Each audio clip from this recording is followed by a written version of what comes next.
Welcome to Grapplearts Radio.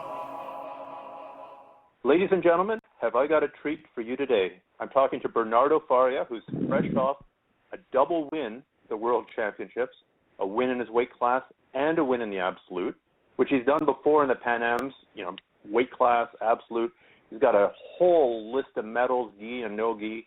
So this is one of the very best jiu-jitsu guys in the world right now. So I'm really looking forward to the next half hour, however long we go, to just pick his brain. But first of all, Bernardo, I'm sure you can't hear it enough. Congratulations on your recent double victory.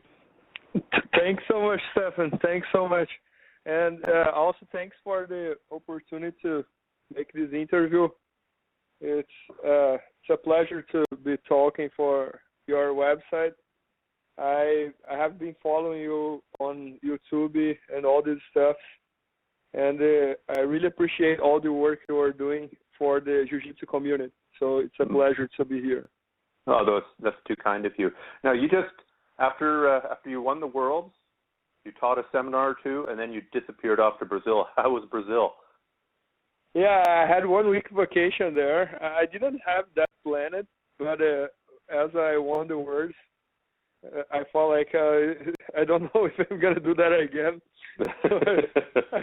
I should be better go to Brazil and celebrate with my family, because this is like a lifetime work. So we never know if we're gonna be able to do that again or not. So let me celebrate now that I did. So I talked with Marcelo and Tati, and they gave me 1 week off in the schedule here, and I went there, and it was super nice. So did you actually do any jiu-jitsu, or was it just family and beach time and friend time? Every time I go to Brazil, I always train there. I always train in my hometown with my first teacher. That's one of my best friends. Is one of my mentors too. But this time I had a little injury on my knee from the Worlds, so I took this 7-8 days that I was there and I did nothing at all. I just did some physiotherapy, and worked well. My knee came back better, and I did an MRI right there as well, and there's nothing, so it was a very good news. Oh, that's fantastic. Yeah, so I'm back in training for the ADCC that I got invited. Well, I've got a whole bunch of questions for you. But why don't we start with what you're doing to get ready for ADCC? Like, what is your week looking like this week? What's your plan specifically day by day for this week? When I was coming back from Brazil in the airplane, it was like 9 hours without doing nothing. So I planned my next 2 months really well planned, and we are exactly 2 months from the ADCC. They invited me this time. They had invited me before in 2013, but I hurt my knee and I had to make a surgery, and I couldn't do it. So this time they invited me again, and they invited me for the division that's not my division. My division is until 99 kilos. They invited me to over 99 kilos. That's the heaviest division. And but I'm gonna take it as a challenge, so I'm gonna do it anyway. And I hope I have the chance to do the open class as well, so I'm really excited for the ADCC. And as I told before, I already made the plan for the next 2 months. Basically, I'm going to do on Monday 1 wrestling session and 1 physical conditioning session. Tuesday, 2 no-gi sessions. Wednesday, 1 wrestling session and 1 physical conditioning session. Thursday, 2 no-gi sessions, and on Friday, 1 no-gi and 1 gi session. So that's going to be my schedule. And I have some seminars scheduled in the weekend. That's going to be gi. So on Saturday, I'm going to do some seminars and train for the students with gi. So basically, I'm going to do like 2 gi trainings and 5 no-gi trainings, 3 wrestling trainings, and 2 physical conditioning trainings. So that's going to be my next 8 weeks. So I know that Marcelo Garcia is obviously very heavily involved in your training, but I mean, when you take a look at his philosophy, it's keep on training the gi right up to your no gi event, and keep on training no gi right up to your gi event. Do you believe in that? Obviously, you do if you're doing gi right up to ADCC. Yeah, what Marcelo says really makes sense. He says that when you do no gi, you are helping your gi training, and when you're doing gi training, you are helping the no gi training. So you should do always the both together, you know. And I believe in that as well. That's really true, because one really helps each other. No gi is more like slippery, so you have to be really, really tight on every position. And with gi, you need much more tools, because the gi holds you more, so you need much more options. So if you can put a bunch of options in the no gi, and you can put the adjustment from the no gi on gi, that's gonna be the best game. So I really believe on that. So that's why I'm trying to keep the gi on my schedule as well, at least for 1 or 2 days during the week, because I agree with Marcelo. It really helps a lot each other. Now, do you have any problems with, when I think of your game, Bernardo, especially your bottom game, your very famous deep half guard and your Z guard game, there's a lot of gripping, and you know, you're always feeding little Pell between the legs to get that single leg and other sweeps like that. But obviously, no gi, you don't have those handles. So is it a big problem? Yeah, to get rid of those handles? Yeah, that's really true. You know, I mean, like, I feel much more comfortable with the gi than no gi. I remember when I came here in Marcelo's, and before I came to Marcelo, I used to train only 1 training per week no gi. In São Paulo, was every Friday, 12 o'clock, the no gi session. So, and many times Friday, I had a tournament on Saturday and didn't train Friday. Many times I used to go to my hometown on Friday, and then I trained there. That was gi. So I didn't train so much no gi before I come to Marcelo. So when I come here, I was feeling like really uncomfortable in the no gi, you know, sessions here. But there is like 2.5 years that I'm here, and every day I feel that I'm improving. You know, every day I feel that I'm improving. I'm getting small detail here, small detail there. So little by little, I'm starting to feel like really comfortable with the no gi grips, and kind of forgetting the lapel and the grips a little. So I'm sure that one day I'm gonna be feeling like 100% comfortable no gi in the same way I feel with gi. I just hope this day is like in 2 months. but I'm feeling more comfortable than like last year, you know. So every year I'm feeling I'm getting better. So I don't feel that comfortable. I don't feel as comfortable as yet.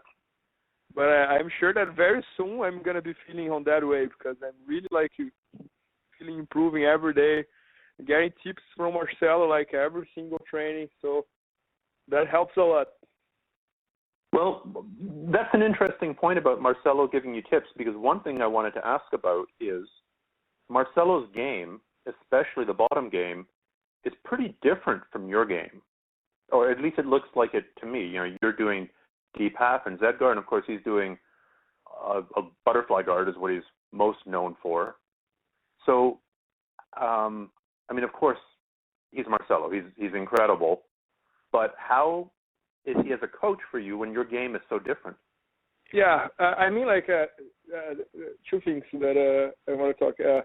One thing is, like, doesn't matter the game. I always try to, for example, that's true. With gi, for example, many times I do the Marcelo class. I always do the positions that he teaches. And many times I see the position and I see like, oh, this position doesn't work. Maybe it's not going to work for me. But even like this, I really try to really focus on that position that he's teaching, because even if I don't use that position, someone can use against me, and I'm going to know what's going on, you know. And what's happening in no gi right now, I was talking with Marcelo about it today. It's even a coincidence. I was telling him that no gi, if you end up on bottom, you don't have lapel, you don't have grip, so there is no way you have to use hooks, you know. The hooks helps a lot in no gi. So I'm really using a lot of hooks right now. Hooks from half guard. I'm doing one type of guard that's like half butterfly and half guard. Okay. You can understand. I kind of do half guard, but it's the hook inside. Makes sense? So it's kind of like, it's a mixing of butterfly and half guard. So I'm really trying to mix up like what Marcelo has with my game, you know.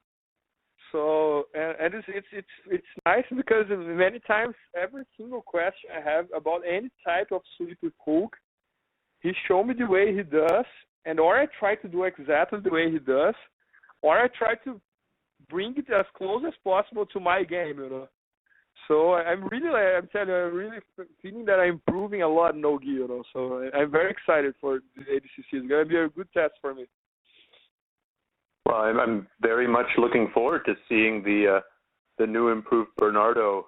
I mean, it's kind of funny that you can get a world champion. I was talking about this with a friend of mine just a little while ago. If we were doing baseball, right, you wouldn't be saying, "Oh, I just saw this brand new way of throwing the ball or this brand new way of swinging the bat." Or tennis, there aren't new strokes. But in jiu-jitsu, you've been doing it for a long time, and you've won the highest accolades that you can in the art, and here you are going on about, you know, learning new details all the time. So that's, you know, it shows you how big jiu-jitsu is. Yeah, and I think the nicest part about jiu-jitsu is exactly this, you know, because I don't think I know so much. I think jiu-jitsu is so big that you can learn a lot of things, you know. For sure, if I spend a day with you, you're going to teach me a lot of things, you know, and I'm probably going to teach you things too. So everyone can teach everyone, you know. For sure, if I train with any blue, purple, brown, black belt, he's going to have something that I don't know, you know, and I can pick it from him. So I think in jiu-jitsu, if you are humble and if you have like an open mind, you can really learn a lot, you know, from everyone, you know. So I think one of the nice things in life is learn new things, you know. So that's nice about jiu-jitsu. You can always be learning. But a lot of people, or not a lot of people, some people I think are scared of learning new stuff. They want to stay just in their little world of what they're comfortable with, and they don't. They don't want to push themselves outside it. Yeah, I don't even know what to say about these people. You know, I think they're losing a great opportunity to learn. You know, because I think all aspects of life, learn is super nice. You know, if we start talking, I don't know, about business, about computer, about this, about that, for sure, you don't know a lot of things that I can learn from you. You can learn something from me, and then we grow together. You know, so I think jiu-jitsu is the same thing. You know, everyone can learn everything, and sometimes you can learn something that you're never gonna use, but you can teach someone, or maybe if someone do against you, you know what's going on and you know how to defend it. So I never close my mind to learn anything. So you have been out there practicing berimbolos, just not using them in competition. Yeah, it's not my favorite position, but sometimes in the train I try, you know. But I definitely don't. It's not my favorite. But this is what I'm telling you, you know. If I don't try, how will you know? If I don't try, I'm not gonna know what's that, you know. And then when someone do against me, I don't know. Sometimes I try and I see what's the hardest parts to do it. And when I'm defending, when someone tries to do against me, I try to go exactly to that way that I feel hard, you know. So I think it's really important to keep an open mind in jiu-jitsu to learn everything. And for example, I hate 50-50 guard. I hate it. And you're never gonna see me like trying to go to the 50-50.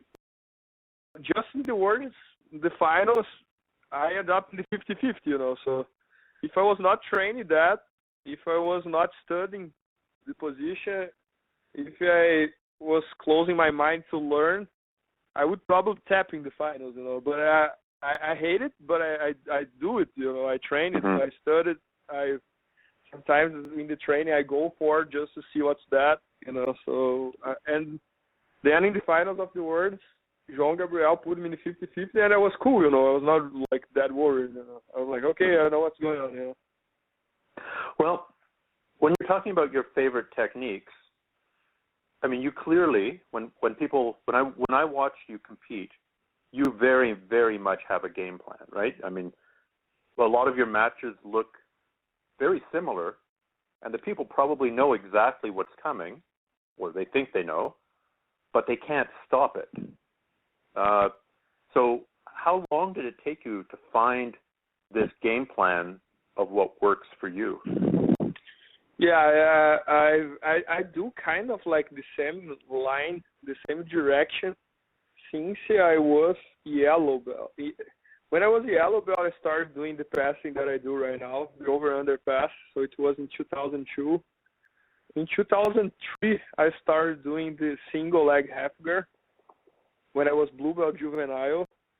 In 2006, I started doing the deep half guard when I was purple. So it's a long time doing that, But I really do that a lot on training. But I don't close my eyes to any position, So, for example, I work a lot of omoplatas as well. I don't use so much on tournaments, but I'm always working that.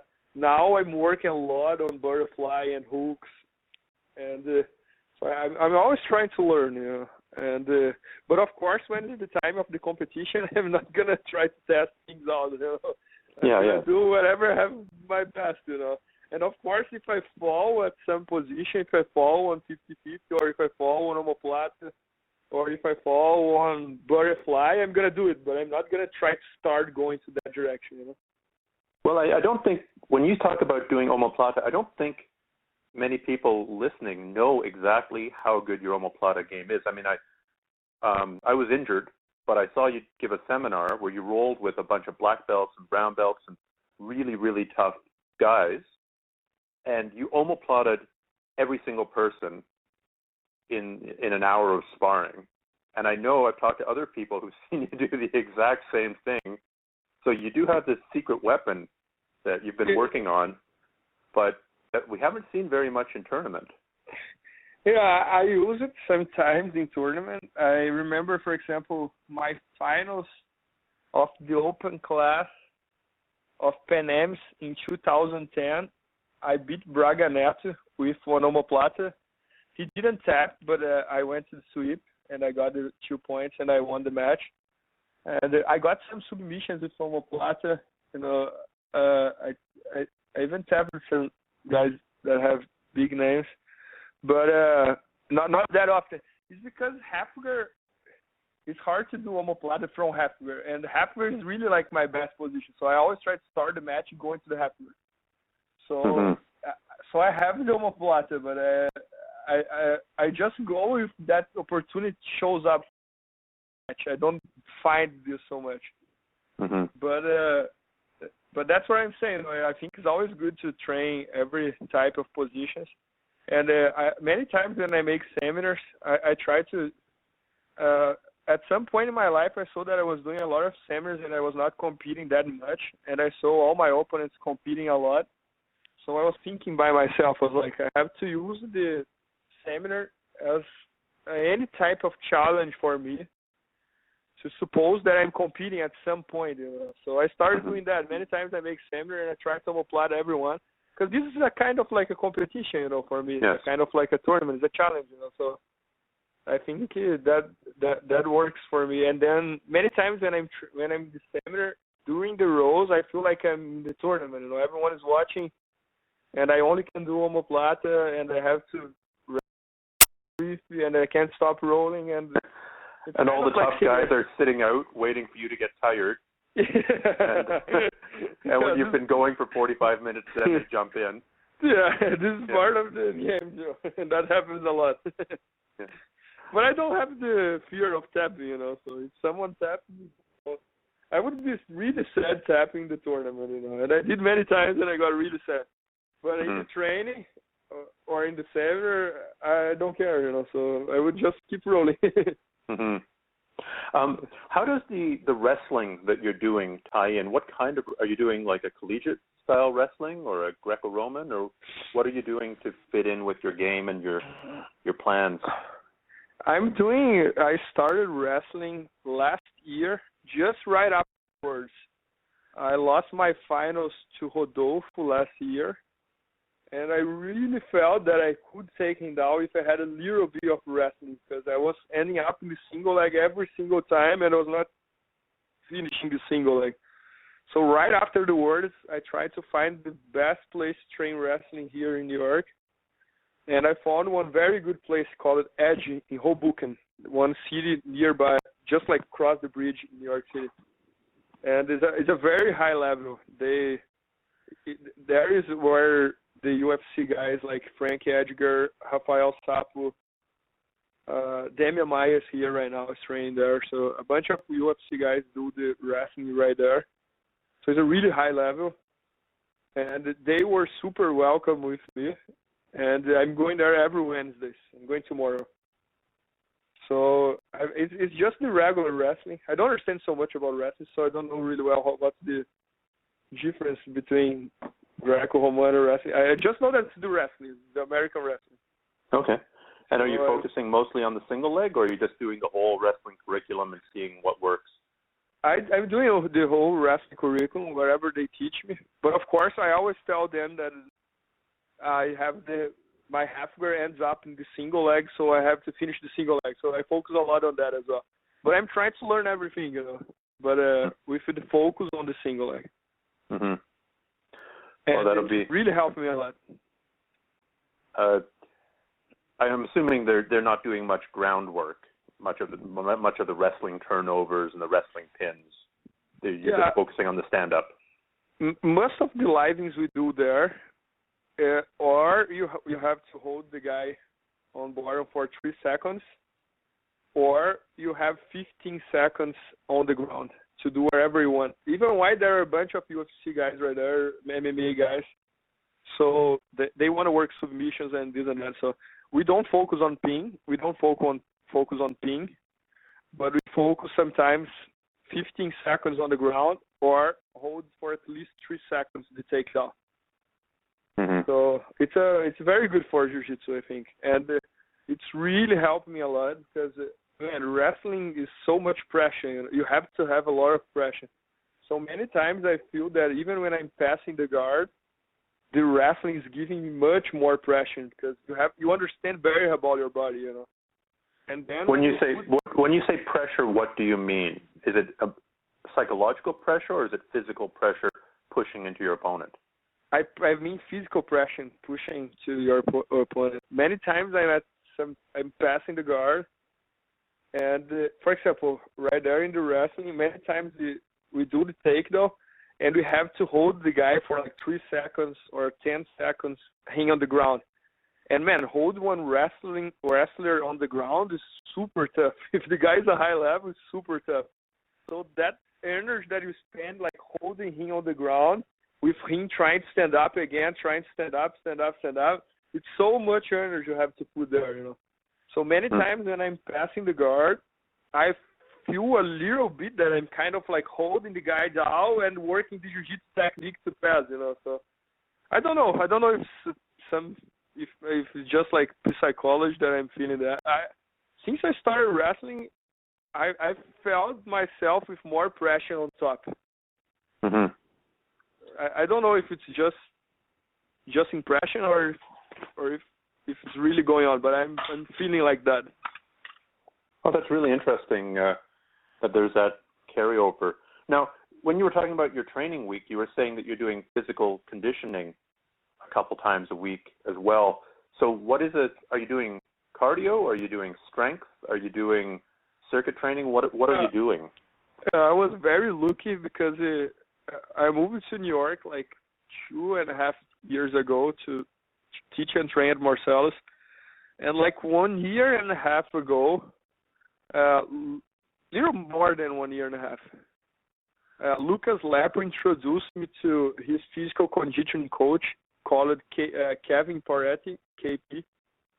And I'm very lucky because I'm pretty sure he's probably the best conditioning coach for fighters, in the world, I think. Because he's a physiotherapist and physical conditioning coach in the same time. So he really understands a lot about body, you know. So every time I get injured, he fixes me like really fast, and he pushed me really hard on the training, you know. And basically his training is shared by phase. So there is one phase that's more like strength conditioning. There is another phase that's a little mix of strength conditioning and jiu-jitsu techniques, like jiu-jitsu moves. And then the last phase, like 1 month before the tournament, or a little more than 1 month, is all about like jiu-jitsu moves with like exercise, you know. So give me an example, because I can't really picture that. There are a bunch of examples. It's hard to say, but for example, there is one that he put like I don't even know what's the name. He put like one thing on my chest. It's on my Instagram even. He put something on my chest, and this thing goes to one machine. There's a cable connected to the machine, and I have to do my over-under passing against the punch bag. Oh, okay. And the punch bag is laying down on the mat, and I have to do my over-under passing against the punch bag, and the cable is pushing me back, and I have to push I have to put a lot of pressure towards the punching bag. And okay. Like for like I don't remember, it's 30 seconds or 1 minute.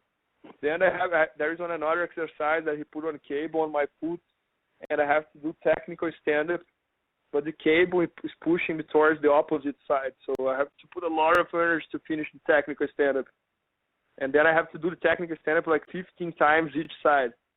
Then it's always about specific moves, you know. And this is another thing that's helped me a lot as well, you know. My first teacher always used to say that one of my best characters in jiu-jitsu was that I didn't use to get tired when I was competing, and now I'm feeling that even more, you know. Many times when I'm competing, the first 5 minutes is tough, and then I look to my opponent, he's getting tired, and I'm completely like full of energy. So makes it easier. What do you think that is? Do you have any idea where that comes from? Did you do a lot of running as a kid, or swimming, or? Since I started jiu-jitsu, I think probably this, I don't know, but since I started jiu-jitsu, I always roll with the toughest guys in the mat in a row during the class. So I tap a lot, you know. There's no way to beat everyone every day. So many days I get mashed in school. But I always train with all of them like in a row, you know. So for example, at Marcelo's school, I go with Mateus. Then I go with John Satava, then I go with Munch, then I go with Dylan Dennis, then I go with Marcelo, then I go with Marcos, then I go with Mateus again. Always like one after the other. So if I think it's all about training, you know, if you make your training harder than the competition, in the competition you're gonna feel. I don't mean that's gonna be easy. That's never easy. It's always super hard. But the training is harder. Yeah, the training is like you're gonna have a lot of sacrifice, you know, and it's you're gonna feel a little better in the competition. I'm not saying that you're gonna feel super good, but a little better you're gonna feel. So when you compare your attributes, right, how fast you are, how strong you are, how flexible you are, how much endurance you have, to the people that you're fighting in competition most often, where do you think you are? Do you think that you're generally as strong, stronger, or not as strong? As fast, faster, or not as fast? Obviously, you just said you have good endurance. What I feel is that I'm not talented at all in jiu-jitsu, because I'm not that type of guy that learn one thing here and start doing great. I always have like a hard time to learn. And I don't feel myself strong, even why I never in all my life used any type of steroids or things like that. And in jiu-jitsu there are a bunch of people who use, and I never did this. So I always felt like people in the training and people sometimes in the tournament stronger than I. But I feel that I have a very good conditioning, and I have a game plan that I do for like 12 years. So when I put someone on the half guard, for example, in my mind, I'm thinking like I'm doing this special thing for 12, 13 years. So I have more time here than my opponent. So I'm gonna probably get the sweep. Sometimes I don't get it, but that's how my mind works. You know, I have a bigger chance to get a sweep than him to pass my guard, just because I was here for much longer time than him. And I mean, you've done that sweep from half guard against everybody. I mean, Buchecha, Leandro, Rollo, everybody. You've done it to at some point. What does it feel like when you get your grip in that position? It must be very happy or very relaxing. I think it's all about training, you know, because, for example, against my training partners, I feel really hard to finish that sweep, you know. But really? It's because I train for them over and over every day, every single day, many times per day. So they really know what I'm doing, you know. They know every single detail that I'm going for, you know. So I think when the competition comes up, my opponent knows that I'm going to do that thing. He watched videos, he knows about this, he knows about that. But he doesn't have that feeling that my training partners have, you know. So I think this makes much easier. You know? That's what I'm saying. It's harder than competition because all my training partners know what I'm doing. And some days I get to do against them, some days not. Some days I really don't get to finish the sweep. But then when it's a competition and I get the position, they don't have the feeling of what I'm doing, you know. So it ends up working many times. It must feel the same way when you get your over-under guard passing position too. Yeah, it's kind of the same thing. But don't understand me wrong, you know. Many times it doesn't work. Many times it doesn't work in the training and doesn't work in the competition either. But I'm always trying, you know. I'm insisting. Yeah. Well, so what was I know you said your training is often tougher than the competition, but what's the toughest match that you've ever had in competition? The toughest guy you've ever fought? The toughest match, it's even hard to say because I had a bunch of toughest matches. Okay. But the toughest guy, for sure, was Rodolfo. Okay. And he's the only guy, I think, in the world that I never beat. I mean, everyone that I fought more than 2 times, at least once I got to beat, you know. Rodolfo I never did yet. So he's for sure the toughest guy I ever competed with. And I mean, I hope I beat him someday. I'm training a lot, you know. Is he going to Abu Dhabi? He's going, but they invited me to one division that's not my division. He's going to my division, you know. He's going to 99 kilos and I'm going to over 99. But there is the open class as well. But I never go to, of course I want to fight him. I want to beat him someday. But I don't focus my training or my life to beat him. You know, you see, he was not in the world, and then I won my division. I won class, and if he was there, I would go with the same goal. You know, to win my division and win the open class. I always go to the tournament to thinking about winning the tournament, and I don't go thinking about I want to win Rodolfo or I want to win the tournament. Whoever is there, I want to try to win. You know. And you see that sometimes with people going into the tournament with the idea to beat one person. They beat that one person, and then they're done. Look, for example, let's imagine I go to the ADCC and I want to beat Rodolfo. Maybe I can lose before I meet him in the tournament. Maybe he can lose before he meets me. You know, so we never know. You know, I always go thinking about I want to win the tournament. You know? And when they put up the brackets. But even when they put up the brackets, I just think I want to win my first match. Because you don't know if you're going to be able to do the second match. Maybe you're going to lose. Maybe you're going to get injured. So I just want to win my first match. That's it. And then I win my first match. Okay, who's the second? Okay, now I want to win the second one. And if you start thinking so much about the future, Rodolfo is on the other side, so I want to beat him in the finals. But maybe you're going to lose before. Maybe he's going to lose. Maybe you're going to get injured. Maybe you never know, you know. So it's very good to myself. Have you thought about doing MMA? It seems like a lot of jiu-jitsu guys get success in jiu-jitsu and then they want to go on to to mixed martial arts. Maybe that's changing. When I started thinking about going to MMA, it was like 4 years ago, in 2011. I was 24 years old at that time, but I felt that I could do much more in jiu-jitsu. So then I kept doing jiu-jitsu, and now I'm 28 years old. So I think it's not worth me going to MMA right now because I'm 28 years old. I'm not like a very good wrestler, and I don't have any stand-up game like boxing or Muay Thai or. So I would need to spend like at least like 3 years to get good in Muay Thai or boxing and wrestling. Then I would need to spend more 2 or 3 years to make like a little record, like 5-10 matches to get into the UFC or something like that.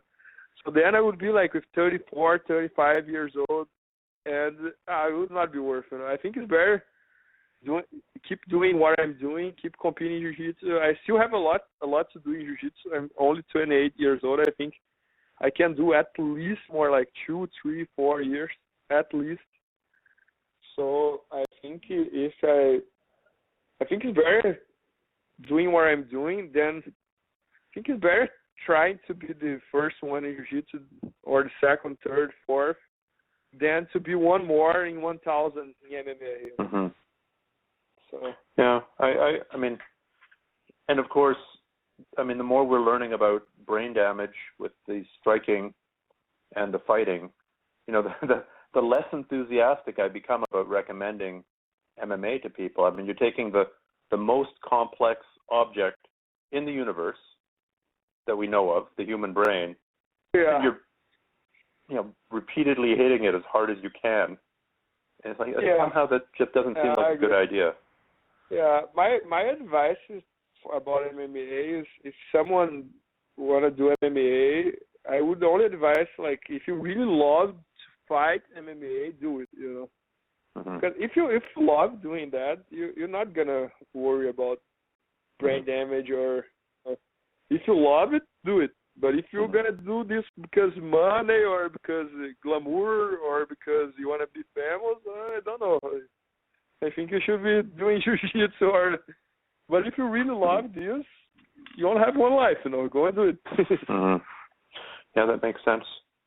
The level of risk. Every climber knows a whole bunch of dead climbers. It's like there's no other sport where, half your friends are dead. Yeah, that is dangerous. I mean, like, this guy's the best one, so, but it's dangerous anyway. Yeah. Mm-hmm. It's really it's scary only about thinking. Yeah. Something I wanted to ask you about, I mean, I've seen you teach both in your DVDs and in person, and you teach really well. I mean, I see you teach using different methods, different analogies. You talk to some people. You also, move people through the movement with your hands if they're not getting it.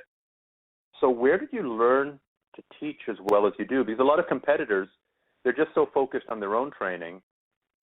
And I won't say they don't care about other people, but they've never really thought very much about how to help other people learn. They're just concerned about their own learning. I think first thing, most of the things we do, we learn, right? So I think I learned how to teach, and I had very good teachers.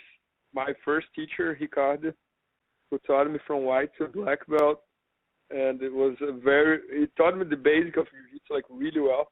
And he was a really nice guy, that type of guy that take care about every single student. I mean, like, that type of guy that you're never gonna see any person on the planet talking bad about him. And so I have. So what's his name? Ricardo Marques. He has one affiliate, one Brazilian top team affiliate in my hometown. And so I had him as a teacher. Then I moved to São Paulo and I became a student of Fábio Gurgel. I moved to São Paulo with the support of my teacher. This was very nice, actually. He was from Brazilian top team. And when I finished my college about business, he was the first one to tell me, if you want to leave jiu-jitsu, if you want to do jiu-jitsu as a living, get away from here. And if I was you, I would go to São Paulo to train at Fábio. And he was like from a different school, you know. He was from Brazilian Top Team, and he told me to go to Alliance. And because Brazilian Top Team at that time was very focused about MMA, and he knew that I would want to do jiu-jitsu.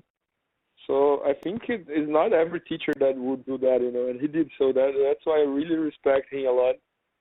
And then I moved to São Paulo. I became a student of Fabio, who's a really good teacher. Fabio teaching is like unbelievable, you know. He knows when he teaches a position, he knows to teach exactly that point that everyone does the mistake, you know. He goes exactly to the point that's the hardest point to learn, you know, and he goes and teach that thing, you know. So I learned from him, and then I moved to New York, and I was blessed to have another like amazing teacher, probably. So I was very lucky, you know. So I think when I'm teaching, it's kind of like the reflex of my three teachers, you know. So I try to do what they do. Well, I guess you're you're paying it forward. You know, the kindness that they showed you, you're then showing to your own students. What are your plans with regards to jiu-jitsu in the next 3-4 years? You've got Abu Dhabi coming up. Are you going to start teaching, do more seminars? What are your plans? Yeah, my plan is keep doing what I'm doing, like keep competing the most important tournaments until I have motivation, and I'm very, very motivated to keep doing, so I'm going to keep doing. And my plan is to enjoy the jiu-jitsu as much as I can, you know, so I want to compete a lot, like maybe the Pan Ams, Worlds, maybe World Pro, ADCC, maybe some super fight, things like that. And I want to make as much seminars as I can, because I think it's a very good way to share, to grow the jiu-jitsu, and it's a very good opportunity to meet new people, know new place. And I got one partner called Michael Zenga, that we became partner on some projects online, and I'm really focused about this stuff, because I think we can do much. Everyone can do more than we think. So I think I can be more than an athlete and teacher. So I'm really focused about this project. And then we are making a bunch of DVDs with me and with other fighters as well. So, and we have one website as well where we make deals about jiu-jitsu, this and that. So I'm really focused about this stuff, you know, and it's all things that I can do on my computer when I'm not training, when I'm resting, you know, so that's good. So when I'm resting, instead of looking Instagram from other people, I'm working on something, or instead of watching TV, I'm doing something that I can grow the jiu-jitsu community, and I can help myself too. So I'm really happy about everything that is happening in my life. And I'm even happier about the people that I'm involved with, you know, like Marcelo, Michael, and all the students here, all the Fabio, all the friendships that I have, you know. Now I'm Stephan, the interview guy. So I'm very, very happy about everything that's going on in my life in general. Well, if people want to get a hold of you for seminars or I don't know, guest appearances or signed photographs, where do they go? What would be the best way to get a hold of you? I made one website once, BernardoFaria.com, where I have my email there, this and that. But I think the easiest way is through the Facebook, you know. I think nothing is better than Facebook nowadays. So if anyone is interested for seminar or privates or DVDs or whatever, just write me a message on Facebook, and or me or one friend of mine who helps me this stuff is gonna be replying to you, and that's it, you know. So just write me a message, and we're gonna set up wherever you need. Okay. Well, thank you so much for for talking today. I learned a lot, and it was really interesting to pick your brain and see your approach to training and approach to jiu-jitsu. It's really refreshing to see somebody who enjoys it that much. Thanks so much, Steph. I really appreciate it, and thanks so much for inviting me. As I told you in the beginning, I have been following all you do on YouTube and online, and I think jiu-jitsu needs more people like you, that put so much effort on putting videos, putting interviews, putting all this stuff. I think this is what makes jiu-jitsu grows a lot. So I'm really happy to be helping you with this interview as well.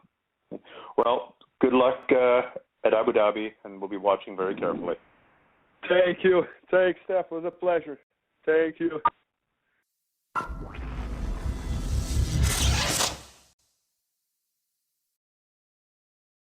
Podcast listeners, there's a pretty good chance that you're listening to this on your smartphone, right? You're walking around, you got your smartphone in your pocket, you got your earbuds in, you're listening.